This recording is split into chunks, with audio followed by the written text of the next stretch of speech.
কোরবানির ঈদ ঘিরে সীমান্তে সক্রিয় গরু চোরাচালান চক্র, ঝুঁকিতে খামারিরা। ঈদুল আজহাকে সামনে রেখে সীমান্তে সক্রিয় হয়ে উঠেছে পশু চোরাচালান চক্র।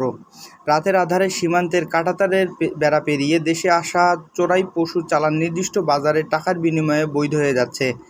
চোরাচালান হওয়া এসব পশু ঢুকছে রাজধানীসহ দেশের বিভিন্ন প্রান্তের বাজারে। এতে দুশ্চিন্তায় প্রান্তিক কৃষক, খামারি ও ব্যবসায়ীরা। লাগাম টেনে ধরতে বিজিবি চেষ্টা করলেও প্রভাবশালীদের ছত্রছায়ায় বেপরোয়া চোরাকারবারিরা।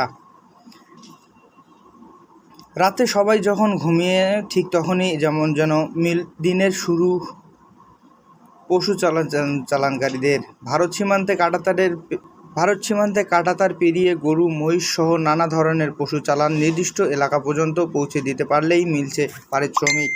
সীমান্তরক্ষীদের চোখ ফাঁকি দিতে নানা কৌশল এসব চোরাচালানকারীর। সিলেট অঞ্চলের সীমান্ত দিয়ে বছরের পর বছর করে আসছে ব্যবসা। অন্যদিকে বিজিবির অভিযান প্রায় ধরা পড়ছে পশু চালান, তবুও থামছে না অসাধু এই কারবার। পশু বোঝাই এমন একটি ট্রাকের অনুসন্ধান করতে 171। ঈদুল আজহার